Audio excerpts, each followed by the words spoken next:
उसमें भी हजारों लाखों हमारे समाज के लोगों ने कुर्बानी दी। वहां भी आपके साथ गद्दारी हुई कि कुर्बानी देने वाले लोगों का शहीदों में नाम नहीं आया। शहीदों में नाम किसका आया? जो टॉयलेट से गिर गए मर गए, जो एक्सीडेंट में गिर गए वो शहीद हो गए। डॉक्टर राजेंद्र प्रसाद जी, महात्मा गांधी जी, नेहरू जी, वो एक आते हैं जबलपुर में श्यामा प्रसाद मुखर्जी जी। कोई देश की लड़ाई नहीं लड़े और फोटो उनकी लगती हैं, तस्वीरें उनकी लगती हैं। आपके साथ यहाँ भी भेदभाव हुआ। 258 रियासतों का विलय हुआ इस देश के भीतर। कुछ पाकिस्तान चली गई, कुछ इंडिया में है। अंतिम शासक आपको पता है प्रवीण चंद्र भंजदेव। गोंडवाना साम्राज्य के अंतिम शासक कौन थे? प्रवीण चंद्र भंजदेव, जो बस्तर के राजा थे। उनको भी इंदिरा गांधी ने 10,000 पुलिस लगा के गोलियों से उनके किले महल बावड़ी को उजड़वा दिया, मरवा दिया। इसके बाद भी आप कहते हो कि हमको इन्होंने,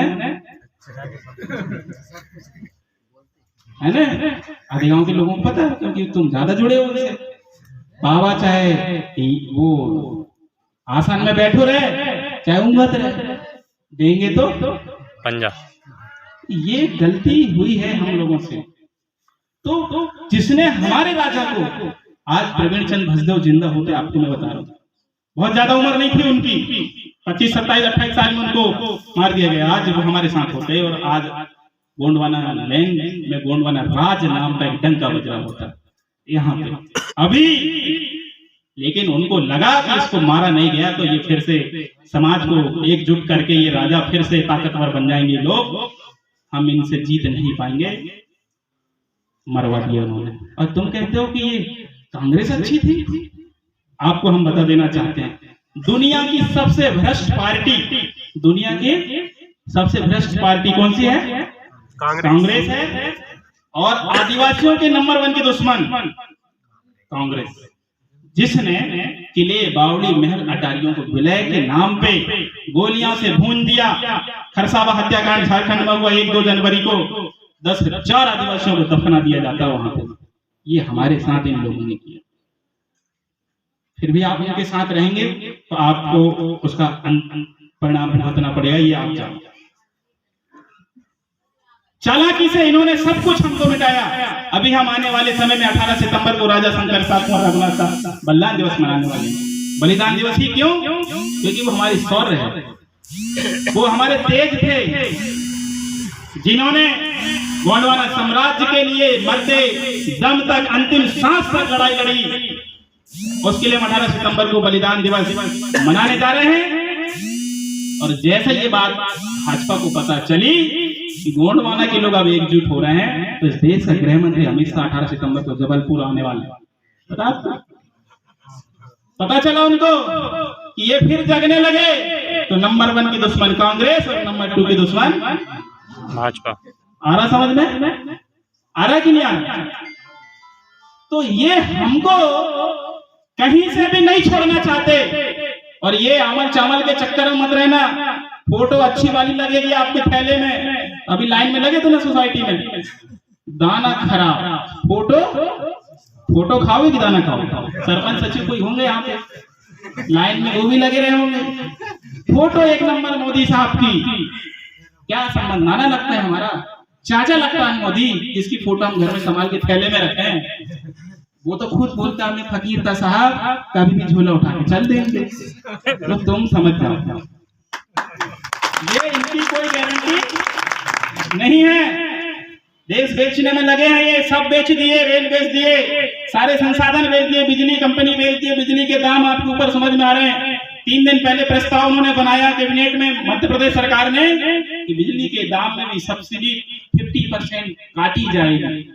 यानी एक घर का बिजली बिल 1000, 1500, 2000 आएगा।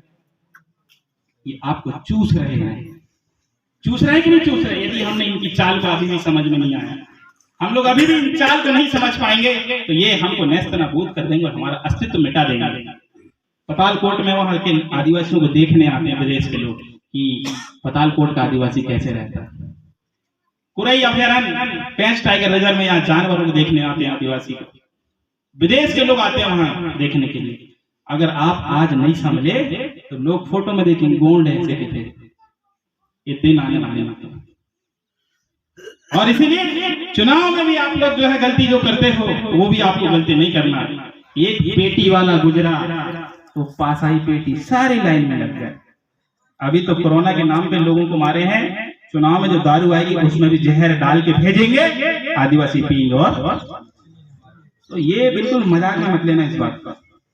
इसलिए इसके चक्कर में रहने का बिल्कुल नहीं है। दारू के चक्कर में पेटी वाले बिल्कुल फोड़ देना है गांव में। उसके लिए हमारे विधायक महोदय जी रोको टोको ठोको समिति अभियान बनाने वाले हैं। वो आपके गांव में बनेगी, कमेटी बनेगी, वो आपके गांव के अधिकार की सुरक्षा करेगी। तो ये सावधानी हमको बरतना है। साथियों, जब कांग्रेस ने नेस्तनाबूद किया 1947, जब फ्रीडम ऑफ इंडिया स्वतंत्रता हुआ, तो भारत शासन अधिनियम के बाद में एक संविधान इंडिया में बना। स्वतंत्र होने के बाद 15 अगस्त को उसमें ट्रांसफर हुआ ही देश, ट्रांसफर ऑफ पावर। आप नहीं समझेंगे इस भाषा को, इसलिए मैं नहीं बोलूंगा। सत्ता का हस्तांतरण, हिंदी में सत्ता का, आजाद नहीं। हमने केवल आपको क्या किया है, सत्ता का हस्तांतरण। अभी कुछ दिन तुम चला लो, अभी कुछ दिन तुम, अगर इस देश में गृह युद्ध जैसी स्थिति बनेगी तो 1935 का संविधान फिर से लागू हो जाएगा। कॉन्स्टिट्यूशन में लिखा हुआ वर्तमान। इसलिए ये गोपनीयता की शपथ लेते हैं। क्या की शपथ लेते हैं? गोपनीयता। टीवी देखना, प्रधानमंत्री शपथ लेगा तो मैं गोपनीय की शपथ लेता हूँ, मुख्यमंत्री गोपनीय की शपथ लेता हूँ। गोपनीय क्या है? देश के सरकार के लोग क्या छुपा रहे तुम देश से? वो गोपनीय की शर्त एलिजाबेथ ब्रिटेन की महारानी के नाम की शर्तें होती है। वहां की महारानी ब्रिटेन की आती तो उसको वीजा नहीं लगता इंडिया में, और हमारे यहाँ का आदमी विदेश जाता तो उसको वीजा लगता है, एक अलग से कार्ड बनता है, वो आप समझना। उनको नहीं लगता है आने का। मतलब सत्ता का हस्तांतरण। ब्रिटेन के लोगों से हम गुलाम थे, अंग्रेजों से तो ट्रांसफर। तो इन्होंने कोई आजादी वजादी की कोई लड़ाई नहीं लड़ी है। लड़ी होती तो आज हमको ये सब चीजें समझ में आ रही होती। तो वहां आपके साथ सत्यानाश कर दिया इन्होंने, नेस्तनाबूद कर दिया किले महल बावड़ियों का, आपकी पहचान को खत्म कर दिया, आपकी व्यवस्था को खत्म कर दिया, अंतिम शासक करमचंद भजदेव को भी मिटा दिया। इसके बाद में भारत शासन अधिनियम आया, तो उसमें भी अंबेडकर साहब ने 5th शेड्यूल डाल दिया, 5वीं अनुसूची को लागू। उसी 91-92 को उठा के कहा रख दिया, भारत के संविधान में 5वीं अनुसूची के रूप में लेके आ गया। और वहां फिर वही व्यवस्था आ गई कि स्वशासन व्यवस्था, गांव गणराज्य, रिपब्लिक विलेज, मतलब गांव सरकार होंगे, गांव ही सरकार होंगे, इनके ऊपर किसी का मालिकाना हक नहीं चलेगा, क्योंकि ये खुद मालिक है। और सुप्रीम कोर्ट का भी 1992 में 2011 में मार्कंडेय कायदे का फैसला आता सुप्रीम कोर्ट के चीफ जस्टिस ने लिया। उन्होंने कहा कि real honour of the India tribe, इस देश का जो ऑनर है, यानी इस देश का जो असल मालिक है, सुप्रीम कोर्ट के चीफ जस्टिस ने बोला कि Adivasi is real honour of the India, Adivasi इस देश का मालिक है। वहां से और तकलीफ हो गई इनको, तगड़ी तकलीफ।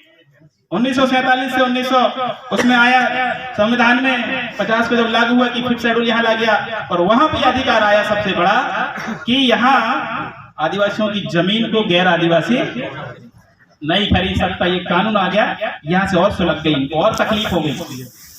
और इसके बाद इन्होंने खेल रचना शुरू किया। आज भी ये लोग खेल रच रहे हैं। मैं आपको सच बताऊं, यदि सही बताऊं तो आदिवासी क्षेत्रों में चुनाव की कोई प्रक्रिया नहीं है, कोई प्रक्रिया नहीं है, उसमें स्पष्ट उल्लेख है। लेकिन क्या करो, हालात परिस्थितियां ऐसे हो गए हैं कि दादा मरकाम को राजनीतिक आंदोलन खड़ा करना पड़ा। और ऐसे नहीं तो ऐसे ही सही, लेकिन आप एकजुट रहे, एक ताकत के साथ रहे, तो जितने भी अधिकार कॉन्स्टिट्यूशन के अंदर आया वो सारा का सारा हमको मिलेगा, प्राप्त होगा, और हम उसको भोगेंगे। क्योंकि उसमें 5वीं अनुसूची जो पेशा एक्ट है उसके अंतर्गत इन्होंने कानून बनाया। पेशा एक्ट 1994 में 1996 को लागू हुआ।